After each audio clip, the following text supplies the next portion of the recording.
to the Serious TV Drama Podcast. I'm Scott, and I'm joined this evening once again by Brian. Hey, Brian, how you doing tonight? Hey, Scott, I'm good. How are you? I'm doing fine. Kind of had a weekend where I think I spent more time sleeping than anything else, which is a little uncommon for me, so I didn't quite get as much done as I would have liked, and what it seemed like when I was awake, I was watching TV all weekend, binging this, that, and the other thing.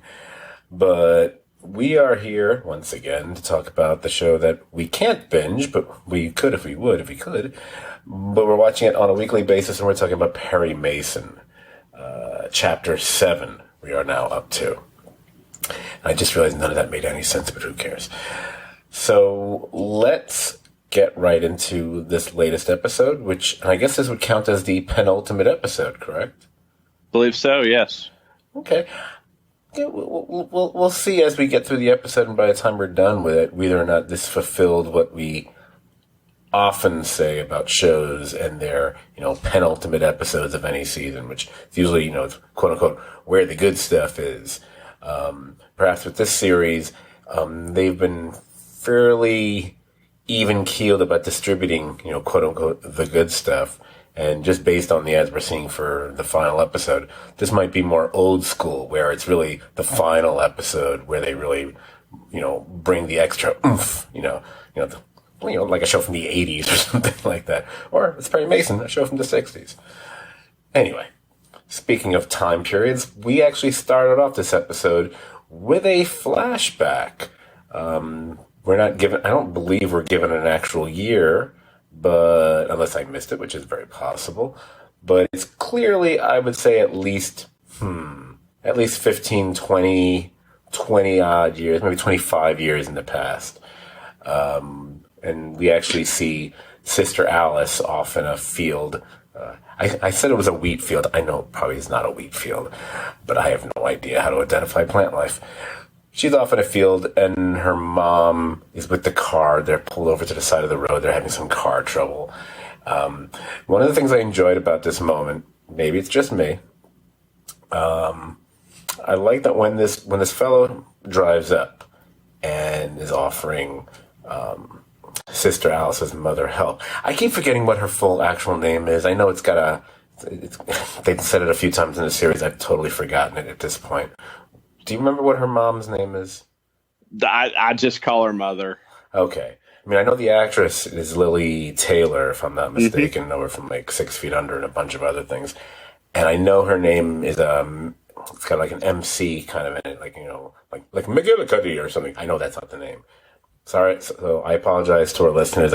For some reason, I did not put that in my notes. I didn't think to look it up before we started the podcast. But we know who I'm talking about. I like the thing I was started to say was, I like the fact they established they're from Canada, Saskatchewan, I believe.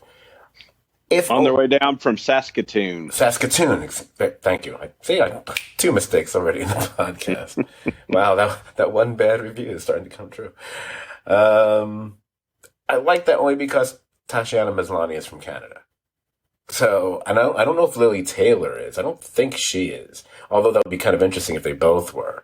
I should probably look that up in IMDb. While you're talking, I'll look that up just because now I'm curious. But I just kind of got a kick out of that because it was one of those details. They didn't need to pick that area. There's nothing that's transpired in the series so far that really needed them to be from Canada. I just like that they did that because anyone who knows who Tatiana Maslany is knows that she's from Canada because we know her from Orphan Black. A Canadian series. Practically everyone on that show was Canadian, with a few Brits in the mix as well. And so basically, this little moment here, we've all seen it. I don't need to go into the specifics of what happens. I'm more interested in this obviously impacts the relationship between the mother and daughter from that point on.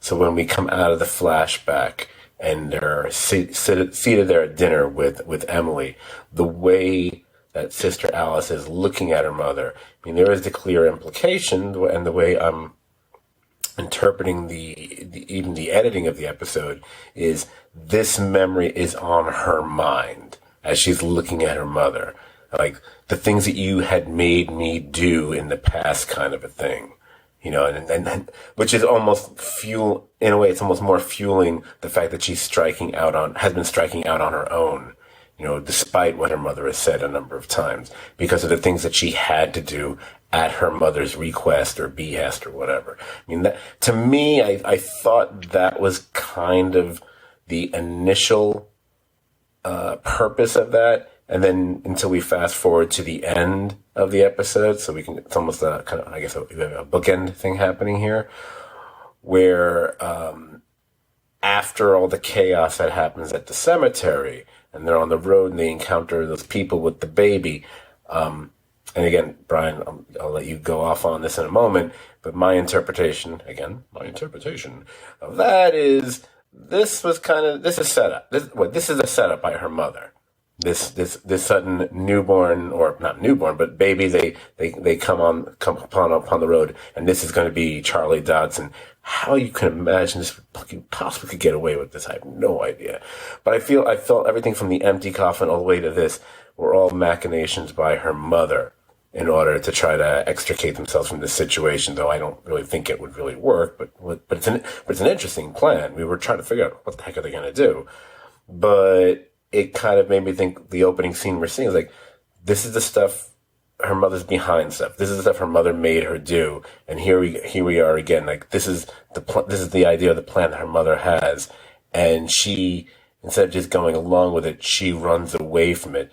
Even if at this point in time, at least it's not, is it as bad as what her mother used to make her do 20 something years ago? I don't know. I'm going to say probably not, but, it was as much as I've been kind of disaffected or just kind of meh beyond the actors and the performances on the Sister Alice storyline, that became a very interesting way to not just bookend the episode, but have it be such a great point of tension through the episode.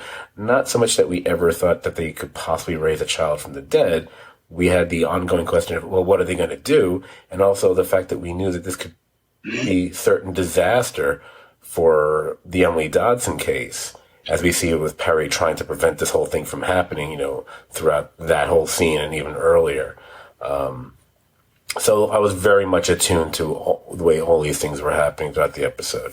So I will now, I will depart the stand now and let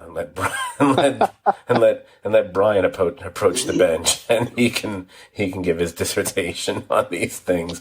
And by the way, and if you want to get into, I didn't touch upon it, but if you want to get into anything else as far as them. Elder Brown storming the studios while they're reenacting the crucifixion of Jesus. Could you be more on the nose? But throw that in there too, if you like. No, I thought the church narrative merged into the trial in an important way, but I'll touch on what you've touched on first. And the most important thing that we see is what we've been seeing, and you and I have talked about, is this codependent relationship between Sister Alice and her mother has been straining, and the mother needs Sister Alice because Sister Alice is the moneymaker. But Sister Alice has went along with her mother because her mother's plots and things she has done has brought them to where they are. But seeing where this ends up, we've seen her breaking away from her mother. And I think there's the other scene, I think, where she looks at Emily Dodson when they share a cigarette out on the patio. And in an instance where she sees Emily weak, she doesn't try to BS her the way her mother tries to BS her. She sort of says, "What is it you want to ask me? Just be straight up with me." I think that she's really craving honesty and craving a new way. And obviously at the end, is just running away from everything when we leave her with the fake baby scene, and that sideshow spills over into the trial in a very terrible way because Perry has one of his best days in court. Makes a particularly compelling argument that the amount the church owed was the exact amount the ransom requested by George Gannon was. And in tying that together and scoring some points in court, it's quickly overshadowed by the people coming in throwing bombs and the sideshow of it being Good Friday, and it's going to be the weekend and Easter, and knowing that what's going to happen at the cemetery. So the church and the trial and the issues sort of come to a head together in this episode in a way that you and I were worried about, but I found to be satisfying. Yeah, I would say it's funny. Putting aside the Sister Alice stuff, and thank you for mentioning. I'd forgotten the scene between her and Emily, which I thought was a very telling scene. It's a very interesting thing about Sister Alice because she seemed so straightforward and honest and sincere about things. So then you wonder about this whole idea of resurrection. Does she believe her own delusion? That's what it seems. Even though she seems beyond that, quite often she's more practical minded, and maybe is even aware of the artifice of what she's doing. But she does seem to be, to whatever extent, a person of faith, perhaps more than many of the people that have been around her. But then again, on the other side of that, when you have people who are accusing her of being a blasphemer and everything, well, that kind of goes hand in hand with, having true faith in as well, because, you don't believe that actually happens beyond, it stops with Jesus, doesn't happen for other people. From what I understand. I mean, I haven't read my Bible in ever, but I'm pretty sure no one else gets to come back from the dead unless they're on AMC on Sunday nights at 9 or something. Right. But getting to the other church related stuff, and I think this is what you were really referring to, and it's also back to where we left off the previous episode. We were kind of wondering where they were going to go with the Perry and Jim Hicks stuff. And there was a concern, if I'm not mistaken, I expressed in that podcast that I'm hoping they didn't get too bogged down in, so many little intricate Byzantine details that it's just going to be kind of like, it's not going to be as simple as follow the money, so to speak. It's going to be something where it's going to lose me a little bit.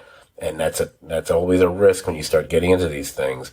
Because I mentioned how that's the delicate line you have to balance, or tightrope you have to walk across whenever you're doing this kind of thing. And we had mentioned this is also, and it's just coincident, well, not coincidence. It's funny that it's also something we see in a lot of either film noir or similar type of stories. I mentioned, whether it be, all the land and water schemes in Chinatown, right down to the land and,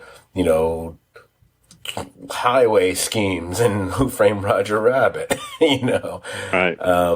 What I loved in this episode, and, someone's probably going to watch this episode, and if they talk about it in any remotely analytical way, they're probably there's a number of great scenes to focus on and talk about, whether it be little pieces of dialogue or how they deal with a plot and character, blah, blah, blah. The thing that stood out to me, which might have gone by other people's notice, it's an early scene. It's Perry and Della making their way up the stairs to the courthouse.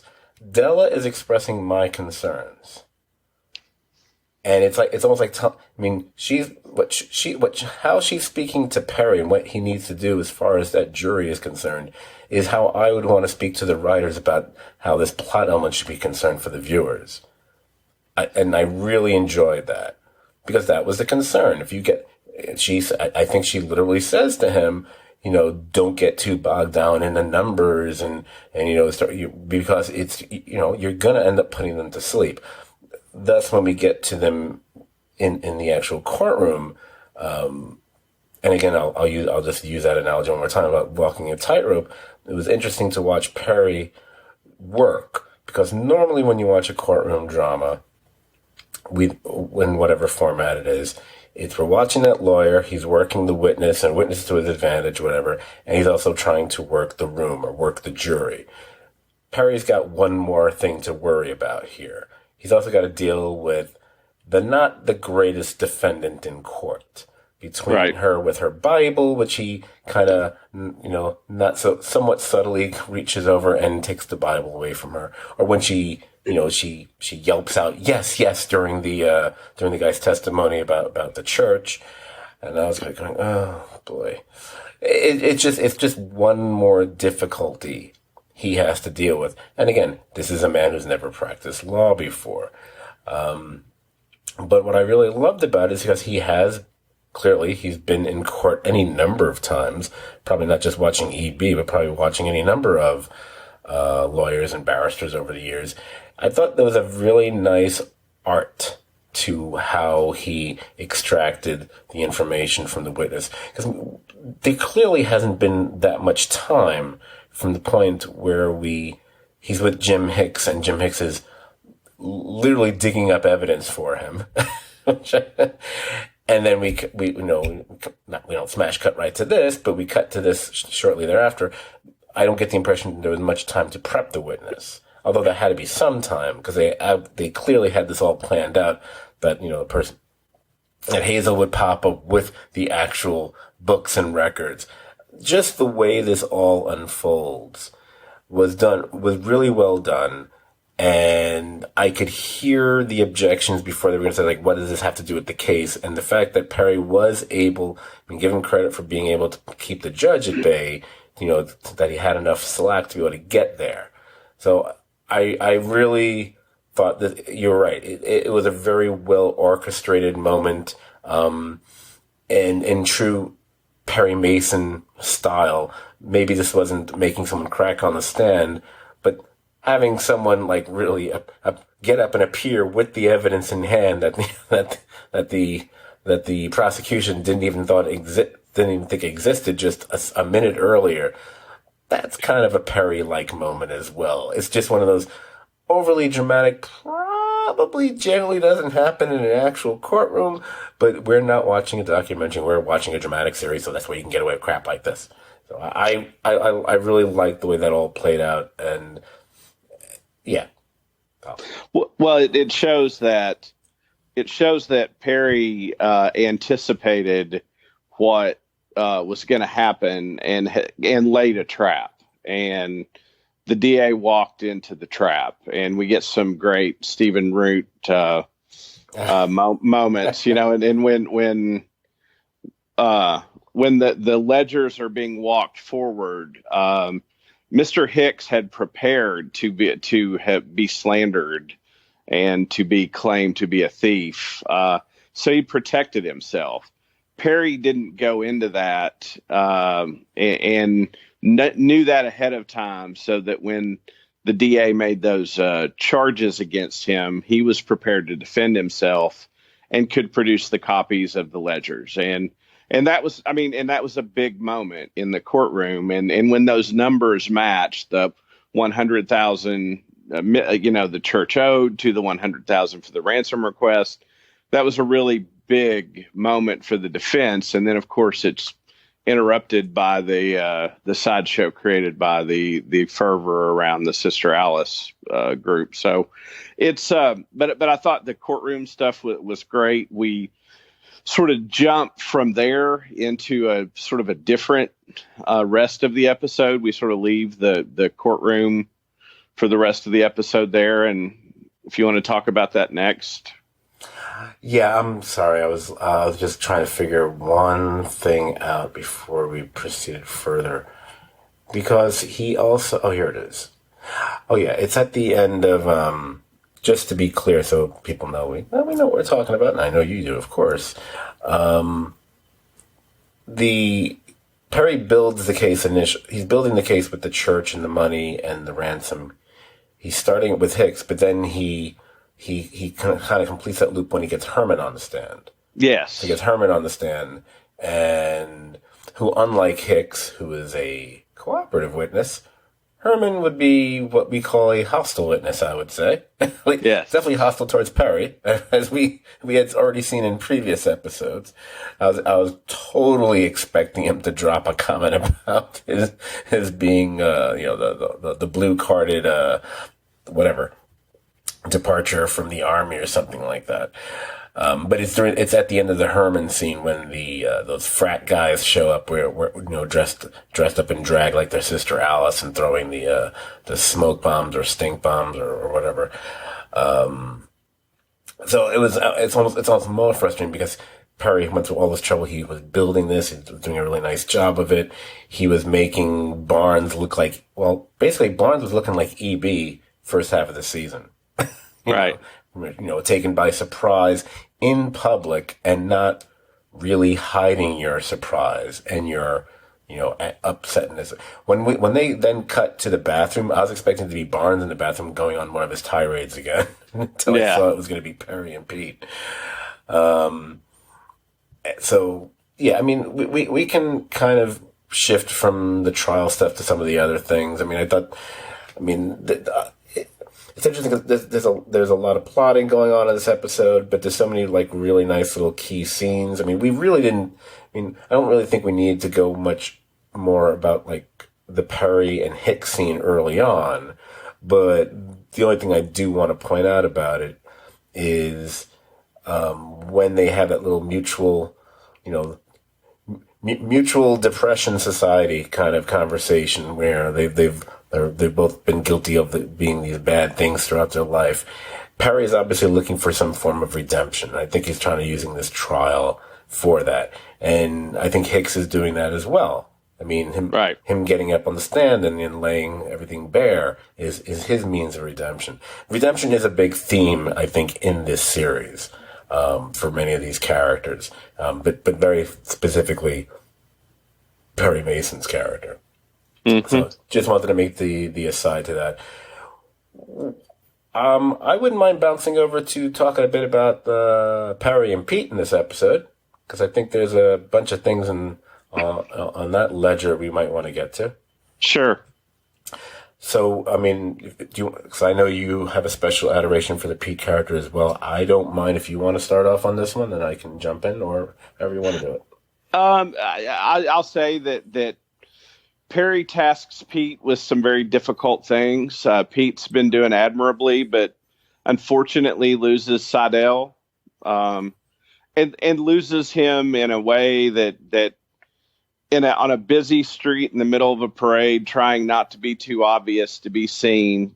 After being seen, Seidel gets away, and then Perry gets upset because Seidel could be the key witness that makes that final link to the church. And I think then there's the ultimate confrontation between Perry and Pete when and I think when Pete's watching Perry in court, he sees Perry's doing well, and he himself feels bad and leaves the courtroom because he knows on some level he's let Perry down. But seeing the scene, I saw both sides.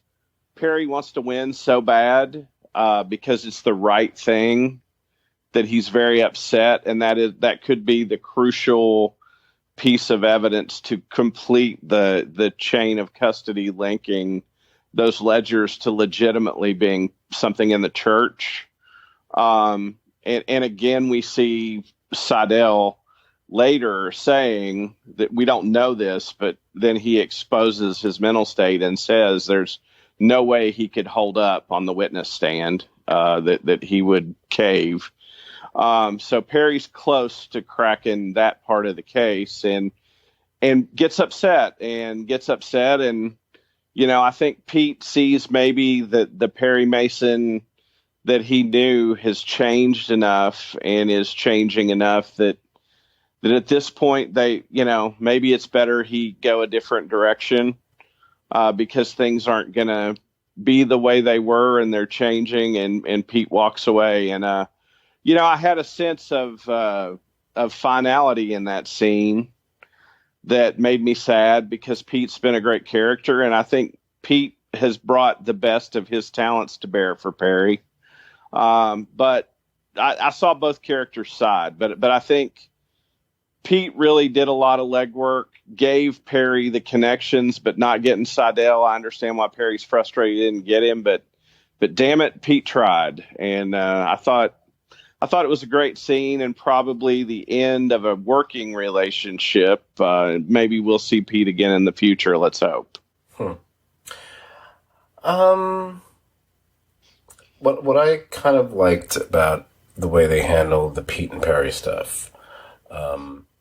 First of all, there's something they do in this episode. There's a lot of compare and contrasting kind of moments. Whether it be the bookending stuff I mentioned with Sister Alice and her mother. We get something different with Pete and Perry. We get almost kind of, the 180-degree situation. Because the first time, Pete and Perry are together, it's after Pete has seen Perry in court. He's very impressed with him, but he's also very impressed with his own work, to the point that Perry even mocks him for flattering himself, and then until Pete drops yet another bomb of chestnut of information that he's been able to obtain, really showing his worth and then some as far as his detective legwork, as you say, as far as all the information he's gotten on Ennis. However, as you said, he loses Seidel in the crowd. That was the one thing Perry needed him to do for the weekend, because he wants to get him on the stand, doesn't want him to disappear on him. Obviously, that's what happens. And then Perry goes off on him. It's not that obviously I, quote unquote, would see both sides as well. The problem is Perry's already had this relationship with Pete all along where they're not simply buddies.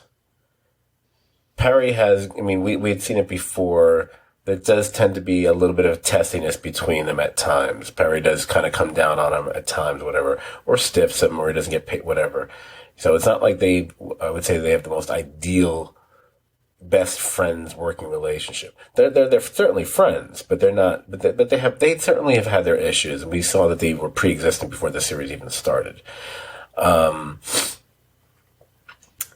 What Perry does, it kind of reminds me, I'm going to use a baseball analogy, a brief one, so I don't bore our non-baseball listening fans, whatever.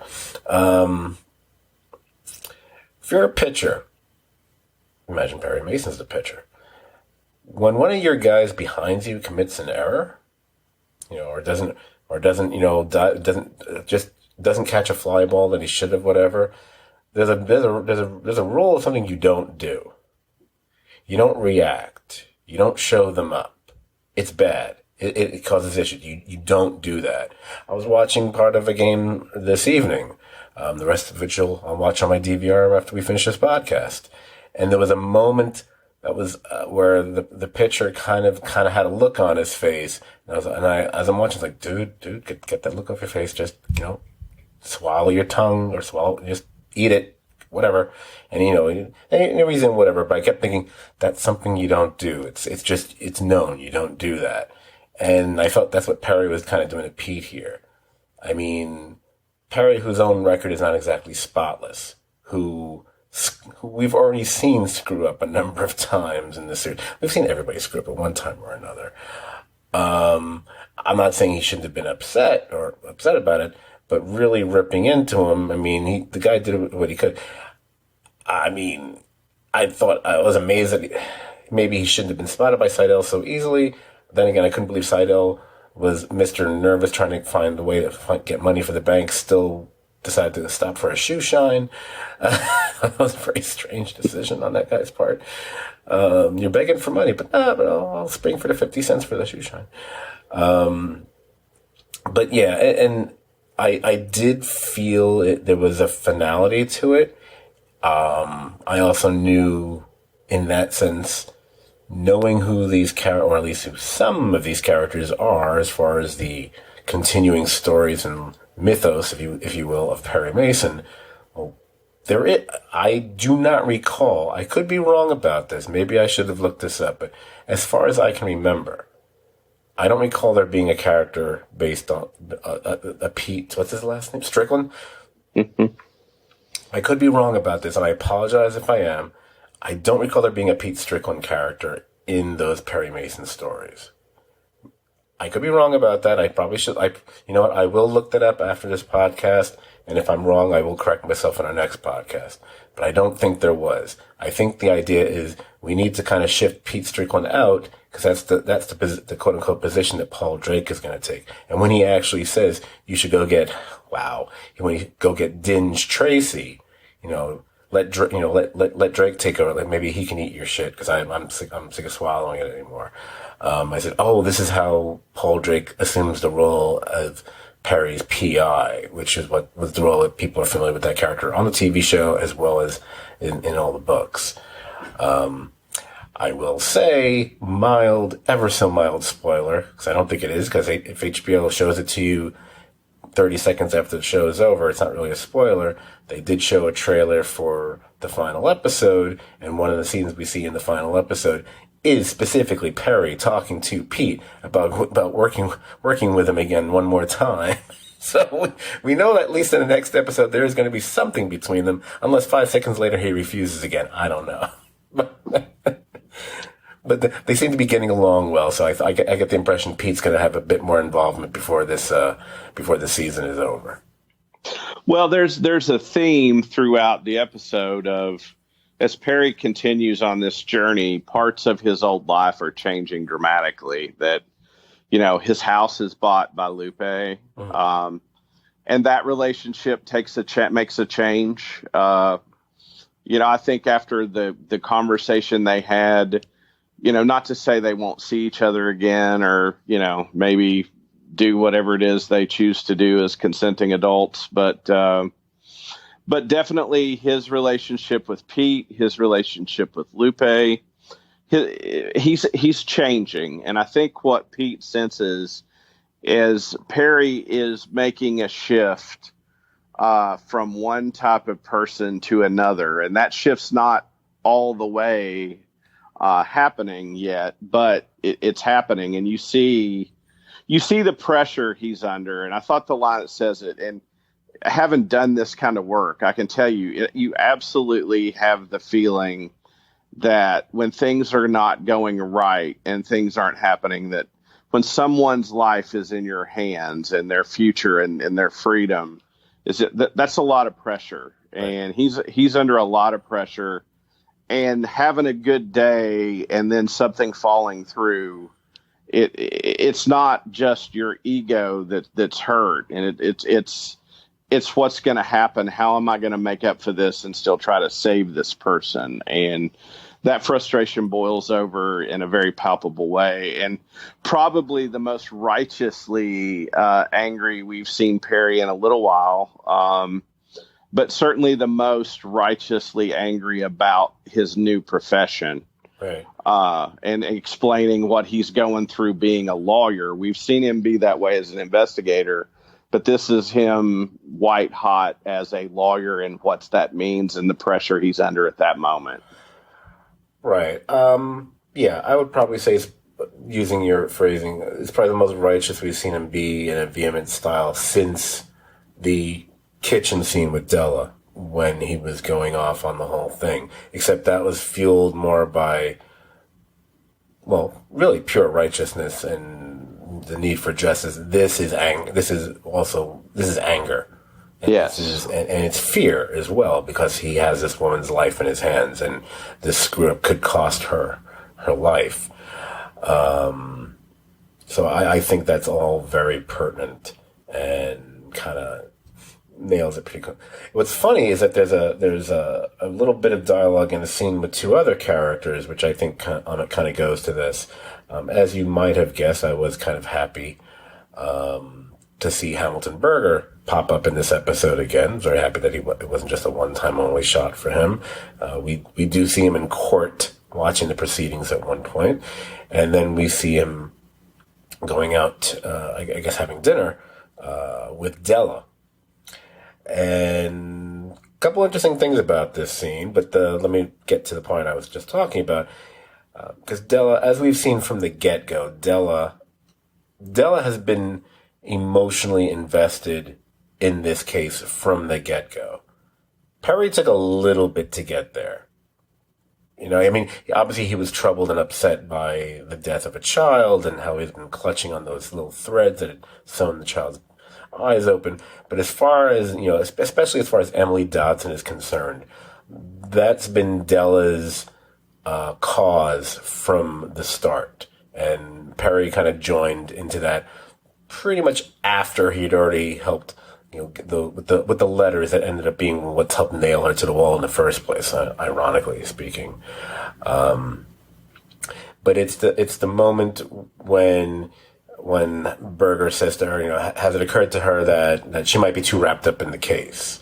And, you know, she's like, well, how wrapped up should I be? And I love the line that he says to her, you know, enough that you want to see your client go free, but not so much that you lose a night's sleep over it if she doesn't. Which, you know, it's one of those, okay, I understand that's how, especially if you're a lawyer, you know, either, you know, prosecution or defense, whatever, you know, you kind of, it might help you to be able to think that way, but it really means you have to turn off certain parts of you. And I don't know, I know you work for the defense, and I know that's probably a difficult thing for you to be able to do. Because, you know, you do end up with these clients that it's not just that you're fighting for, you know, to keep them out of jail. Maybe you might actually care about them. Or you genuinely know that they're innocent in certain cases, and that they may be railroaded. All those kind of things can be at work.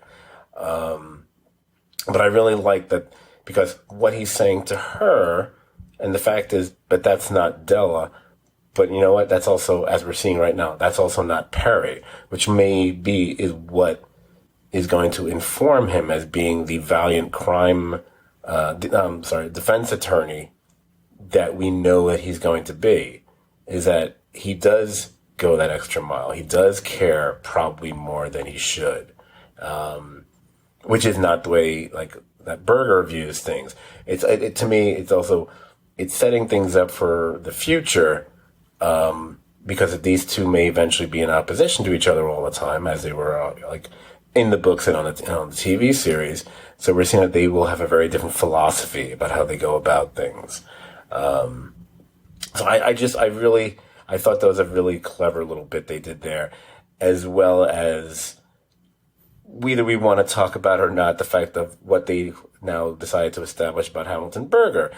They really are changing. They're really they're really deciding, it's 2020. Let's tinker with all these characters. Who's gonna mind? I don't mind. It was just that moment, like, oh, okay, interesting. And I wondered, when he refers to Della as his fiancée, it's like, is he making a joke, or might they actually do that, like be each other's beards? You know, I'm not totally sure about it. I remember when I thought in a previous episode, the thing with Perry and the army, I thought that was just something they were just throwing around, but then I realized afterwards, oh no, I believe that's actually what happened. Same with here, like, oh, that could just be a joke. They say, oh, my fiance here. It's like, It would not shock me if they decided to do that. It really wouldn't. No, but I think it shows the juxtaposition of Della and Berger, in that I think from her perspective, knowing the lies he has to persist in, because what people would do with his personal life and the destruction that could come upon him, it doesn't make sense to her that you would judge Emily Dodson for what has transpired in her private life and use that to destroy her when in fact she's not the one that actually did the murder. But I think Berger takes the more practical view that, the way they see the world is the way they want it. The way he sees the world is the way he believes it to be. But to address what you said, I can tell you that my view, and this is just my view, Brian Hewlett speaking about law, wow, is full name. Full name. You can look me up. If you go to trial with somebody you have advocated for and you care, you have put time in with, spent time with them, that is a human being going to be placed in a cage for a long period of time. And it's not something that you celebrate. It's not something that is a joyous day. And even if they are guilty, like in this case, that lots of people have been affected. It's not something to celebrate. And so I think there are innocent people that go to prison every day. There are states that try to still restrict people from DNA testing. Innocent people are released at an incredible rate these days.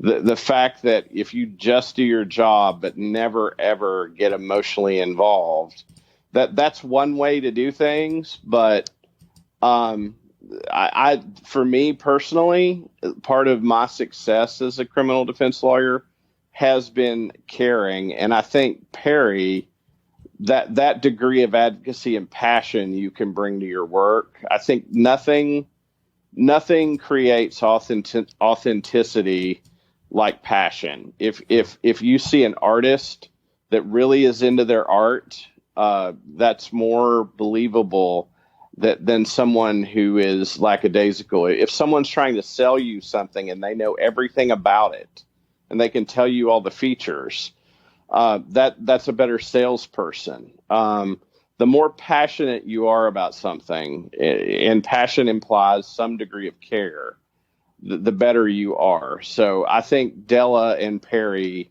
I think we're going to see that's what makes Perry better. And I hope that's the way it goes, because I believe personally that's the way it is and the way it should be if someone's life's in your hands. And I'll give you an example. I met a death row exoneree, and we had a conversation about cell phones. And the question was, do you let people have your cell phone number? And a lot of lawyers say, man, I'm not giving somebody my cell phone number. And I understand that. But that death row exoneree told me, he had a lawyer that wouldn't give his mother his cell phone number. And he said, so you expect my life to be in your hands, but you won't give my mom your number to call you. She can only call you between 8 and 5. And he said, a subsequent lawyer gave his mom their cell phone. And that I never forgot that you can't have a relationship where you ask somebody to put their life in your hands, but you say there's a limit to which I care or a limit to which I'm committed to this cause. And I think that finding that's different for everybody. And I'm not saying it's one way, but I think it's something to think about. And I hope this show goes that direction. Yeah, I could definitely see that. I think that's right. And I kind of suspect that is the kind of the way they'll treat the characters and the subsequent arcs that we'll see with them. So I would agree, and we know we're getting another season to kind of see how that plays out. Still, a number of things I want to touch on in this episode before we leave this evening. A couple little plotty things, and then couple other major character things. Just to wrap up plot stuff for the episode, some of the plot stuff for the episode, and one of the more gruesome moments on the show. So the whole business with Seidel actually getting away, and we see him meet up with Ennis, and that's where, as you mentioned before, Ennis, that he confides to Ennis that there's no way he'd be able to be fine on the stand, that he would crack under the pressure, etc. And even though I kind of think he was going to do this anyway, in fact, I don't kind of think, I am positive he was going to do this anyway. Ennis proceeds to stab the holy fuck out of Seidel here. I mean, I didn't count. I think he stabbed him at least 15 to 20 times. Might have been more. I mean, he stabbed him repeatedly. Which I also believe was also going back to the conversation he had with his partner in the previous episode about, it was pretty much tying up loose ends. Anyone who knows anything, kill him.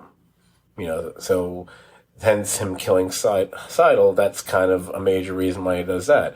When in the brothel scene, which I totally want to get to because some of the fun stuff, but one of the little pieces of information we get out of there is the woman that Ennis had brought with him to help nurse the kidnapped baby from the brothel, because obviously it was a woman there who had a child recently herself, so she was still lactating. He killed her. So he's clearly just, and anyone connected to this case in any shape or form that could possibly lead back to him, blowback on him, and thus his partner, and so on and so forth. He is killing off. So that's the problem. Perry's like running out of people he can possibly put on the stand because they're all dead, and he doesn't even know about Seidel yet. So I just thought, since that, as far as just straight up like revelations and action wise, that was kind of a significant thing in the episode, and just setting up Ennis. We already know Ennis is the villain, a villain, the villain, however you want to refer to him. It was just, but let's just make sure we remember, he's the guy killing everybody. So. Right. But we learned through that interaction that this was an accident, and that it was grossly negligent what Ennis did that ended up in the baby dying. Right.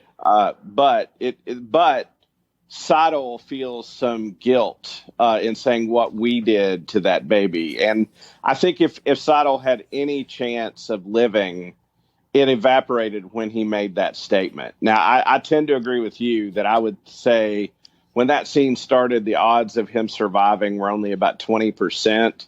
But once I heard him say it's really bad what we did to that baby, or what happened to that baby that we did, when he said that, I was like, he's done. And then, that the stabbing was just brutal. And,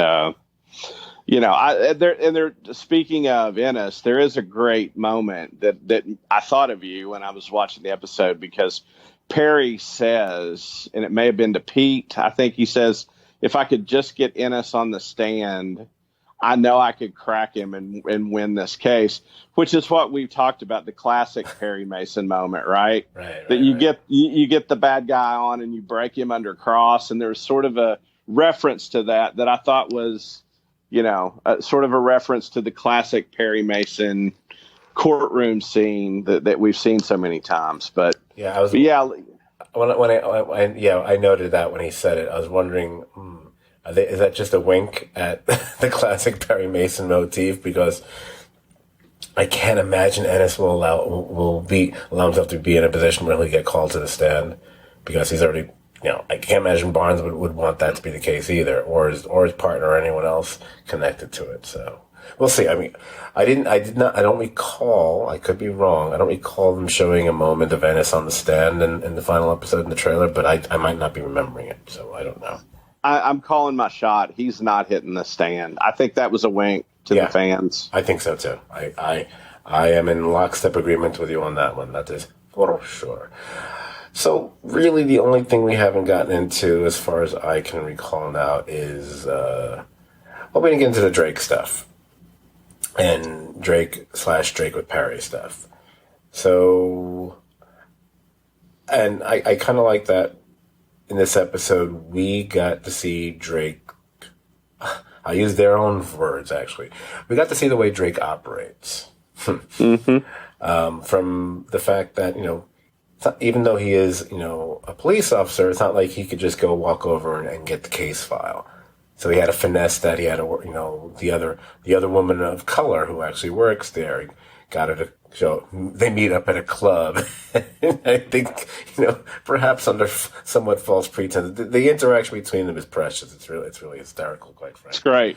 That actress really has a lot of charisma that meets with him, and I thought that was a great scene. Oh yeah, I love that. I was like, okay, he gets the case file. That's kind of important.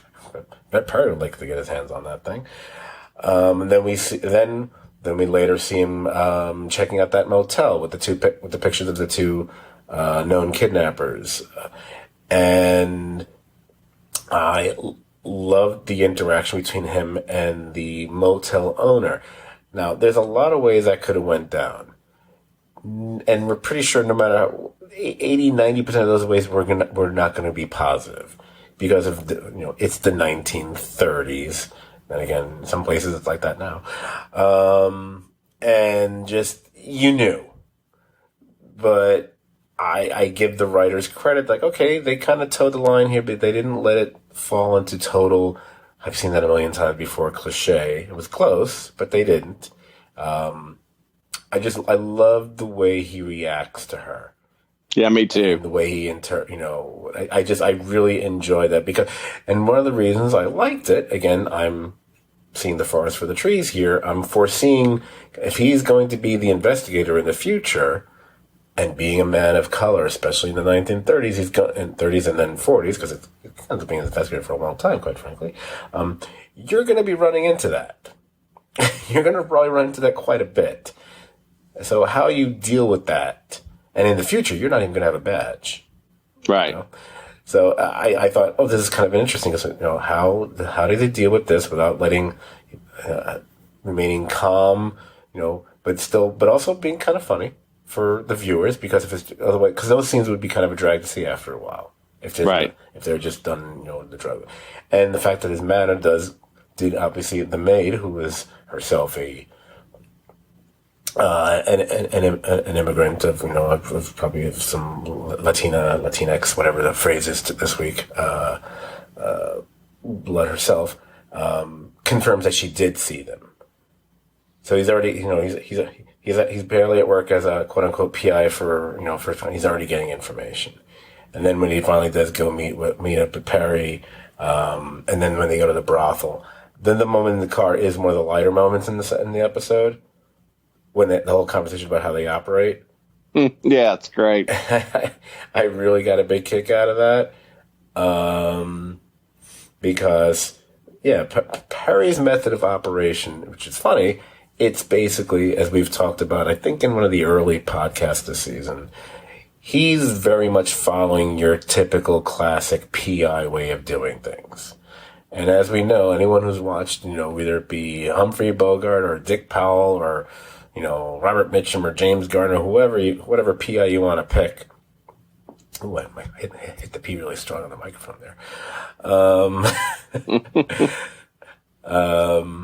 Invariably, they do things where they get beaten the crap out of several times. And of course, Barry gets himself beaten the crap out of. And has to have his ass saved by Drake. And I believe everyone, we're just waiting for Drake to show up. It's like, is it going to be a shotgun? Is it going to be a bat? Is it going to be a garbage can lid? Something's going to happen with Drake popping up to save his ass just in time here. But I liked watching the two of them because, again, I'm real, especially now that we know that there's a second season, I'm looking for the chemistry between the characters. Right. I want to know, okay, are these two going to be fun to watch interacting with each other? And from this point on, especially, there's a difference between seeing two characters who they've already established have known each other for a number of years, like a Perry and Pete. And this is more of an origin story. This is, we've watched them, how they initially encountered each other and how this bond or relationship is going to build over time. So I find that that's one of the key things about the show, I think. So I really very much enjoy that. I do like that actor. I don't have his name in front of me. Bad podcaster tonight. So bad. But we've mentioned him before. I've seen him in a number of things over the years. And I'm also rooting for him because I think it would be nice for him to get a regular, regular character on a series rather than someone who's recurring or part of an arc like on 24 or something like that. So, yeah, that to me, that beyond what's going on in this season's storyline, just for the future of the show. I thought that was one of the really important things about the episode, really cementing the Perry, Drake relationship, and whether or not he's obviously not officially his PI because he's still on the force, but the fact that even Pete kind of says it, it's not even foreshadowing at that point. He's pretty much saying it. So I really kind of enjoyed that. Yeah, and I like that you see all the relationships around Perry are give and take. You see that Drake, it sets the tone in their relationship that, like, he's listening to Perry. He wants to help him. He believes Ennis is bad, but also, like, he just cuts Perry off. If there's something Perry wants him to do, he won't do. Like, he has a code that he's going to follow. So the character development of him and seeing the way that they've set him sets a new dynamic of a person in Perry's life that deals with him in a way different than anyone else deals with him. And I think that's something to really look forward to. You also get the throwback, the whatever that you call it, the slapjack or the blackjack that he hits the guy with, with the chain. So, adding those little touches of time and in place, I thought it was.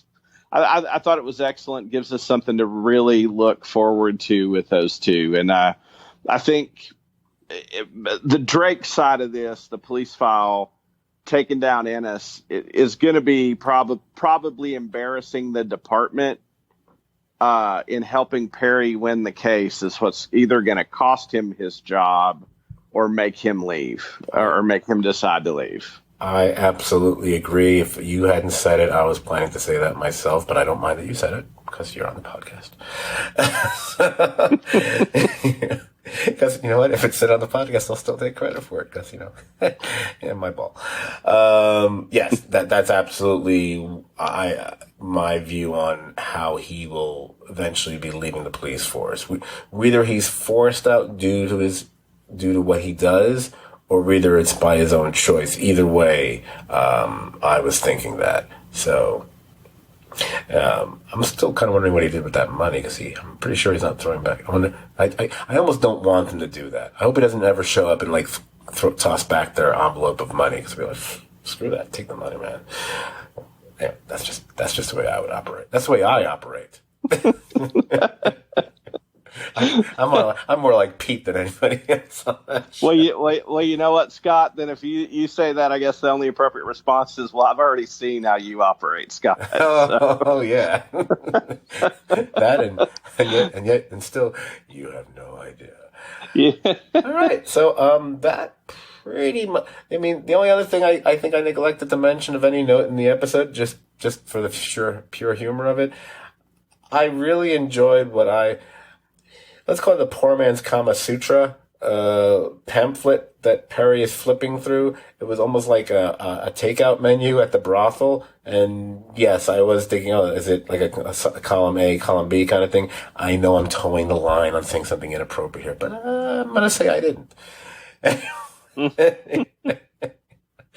I wondered if like that's actually like a period representative piece, like something like that they actually had and found and took, or I wonder if it's something that was created for the show. I almost hope it's something they created, but it works either way. But if I had the time, I would go back and I'd freeze frame a lot of the drawings because I was like going, oh, that looks like a golden shower. Interesting. Okay. Oh yeah, definitely. And then, they're doing the milkmaid thing. Okay.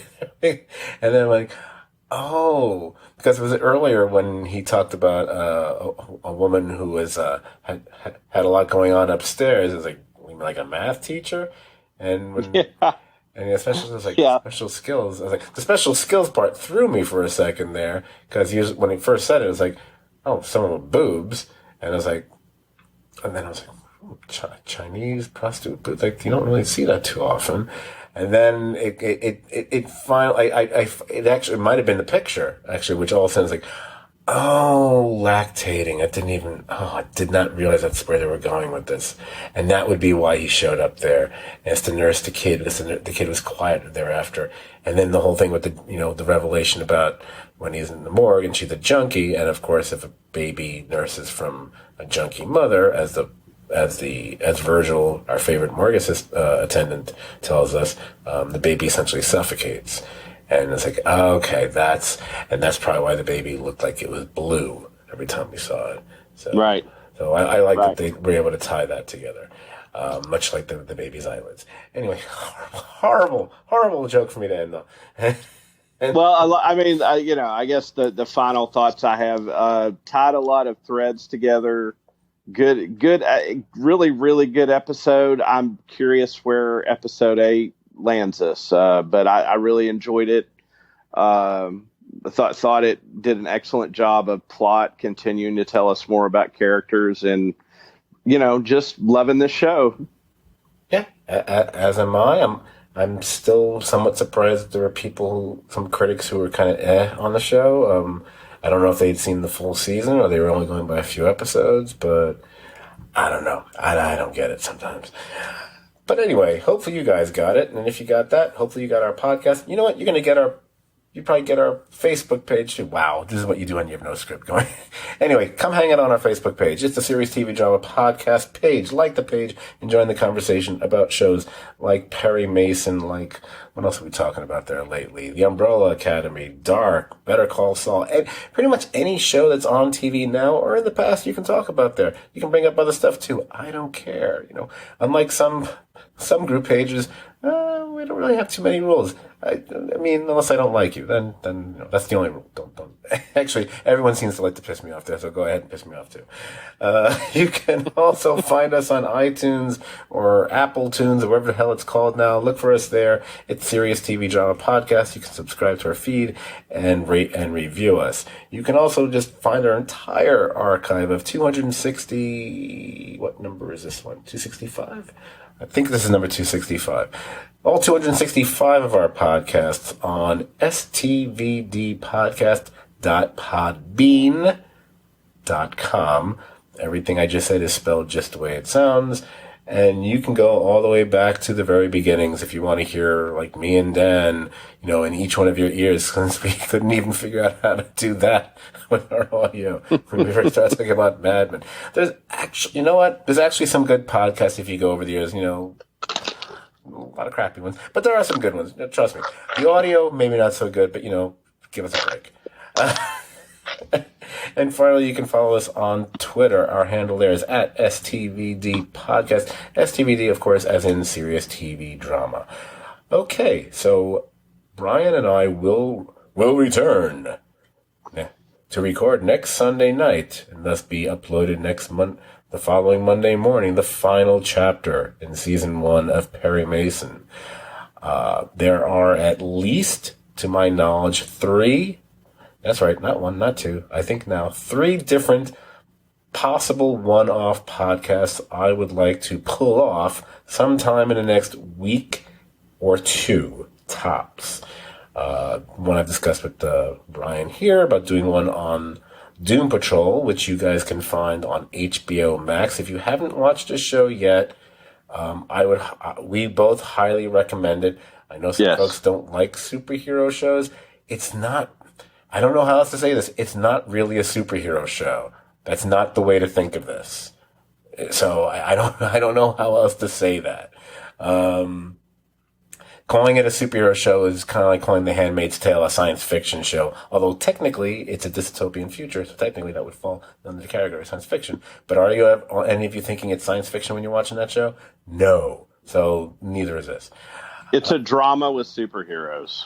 Yes. Yeah, put it that way. If you were able to watch Watchmen, you can watch a show like this. If you were able to watch Legion, you're able to watch a show like this. If you had a problem with either of those shows, maybe you shouldn't watch this show. And this show's actually funnier than both of those two combined because those shows weren't really known for their laughs. Anyway, so we're going to do Doom Patrol at some point soon. I don't know if we're going to do it before the final episode of season 2, which is this week, or we're going to do something, we're going to do it after. I don't even know if I care at this point when we do it. But I just want to do it. That's what she said. And, secondly, I'm hoping to do a podcast with, former STVD stalwart, Jason, who participated in many of our, most, if not all of our, superhero related ones. This is more of a superhero show that I'm about to mention. This one don't watch if you're not into superheroes. Stargirl. It's a lot of fun. If you are into superhero stuff, it's surprisingly good. It's a CW. Maybe it's because it was originally a DC Universe show, which then kind of got bumped over onto the CW, as opposed to just being a purely CW show. Maybe that's why it's maybe a notch or two or three better than the typical CW DC show. At least that's the way I'm thinking of it right now. But we're hoping to do that. That is also down to their last 2 episodes. I don't know if we're going to do a podcast about that when the season is over, or we're going to try to do it before the final episode, so at least we can try to make some predictive call our shot kind of things. And finally, there is a reasonable chance, hell with it. I may have just convinced, but and slightly joking, Kimber, who some of you who listened to that podcast we did about Crown season 1, the one we were supposed to do one about season 2 and we never did. Kimber actually was on board with us for that one. He's a friend of mine from my old office days, fellow geek, and also fairly reasonably astute guy with TV stuff. With my assistance. No, I'm just kidding. That's not true at all. But he's really excited about Umbrella Academy, and I just finished it this weekend. He's midway through it, so we may do one for that. Why not? Because because you know what? After all these shows are over in the next couple of weeks, I don't know what we're going to do next, because with the COVID-19 and everything else, I don't know when shows are coming back. Yep. It's sad. And let me say, since we're doing bonus content, the one thing Scott and I have talked about a lot is Better Call Saul. And if you're a Better Call Saul fan and you saw the Emmy nominations, fuck the Emmys. The fact that Ray Seahorn can't get nominated is a travesty, and we both have loved that show, love everyone on it, but in particular, her work should have been recognized at some point, and it's just a damn shame it hadn't been. Well, specifically, especially this season, I mean, quite frankly, how is it possible? First of all, there's number one, how's it possible that Ray Seahorn has not been nominated at all, especially exactly.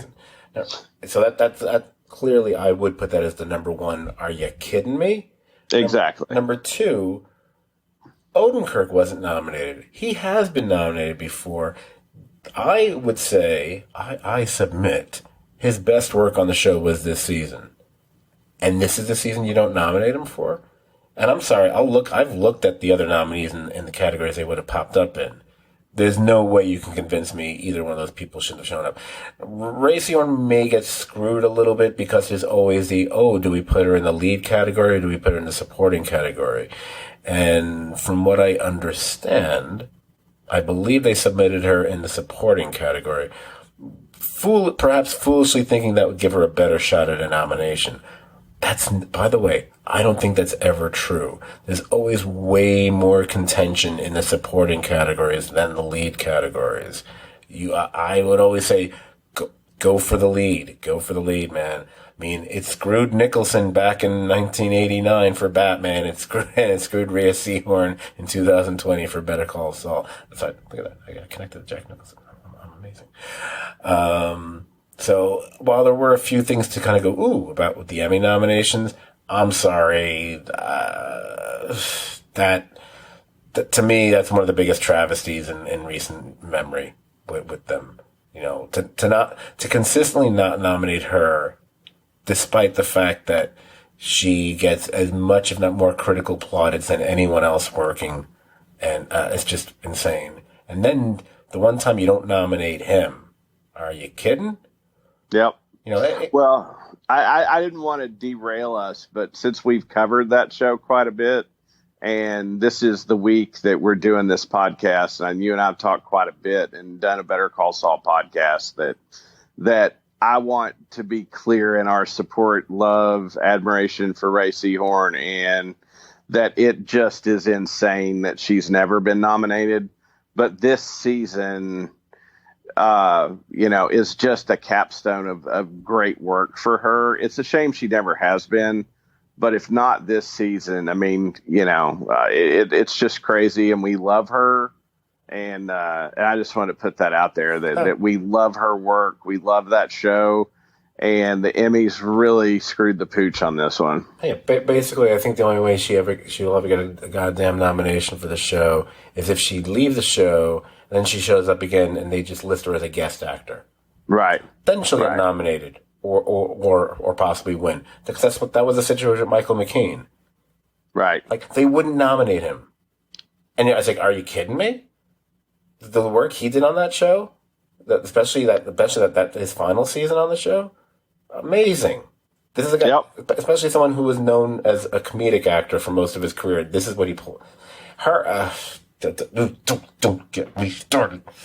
Well, too late. I know I derailed us, but I had to say it. So that's all right. Whatever.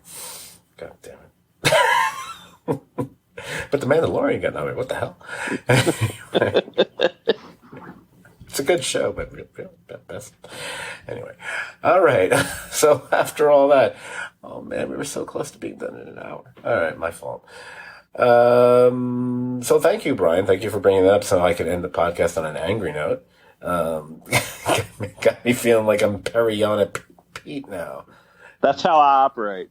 And I'm hitting those P's again. Perry Pete. How's that sound in your headphones, motherfuckers? Outstanding. Whatever. Oh no, maybe we won't crack 30 downloads for this podcast. I don't give a fuck. Anyway, once again, Brian, thank you so much for joining me on our Perry Mason podcast. I look forward to hanging out with you again for our next one, and eventually the Doom Patrol one as well, which at this point will probably end up being 18 hours. No, it won't be that long. I have a scheme how to keep that one short. So good night to everybody out there, and I'll let you say the final good night before I click the button. Good night, everybody. We'll talk to you next week.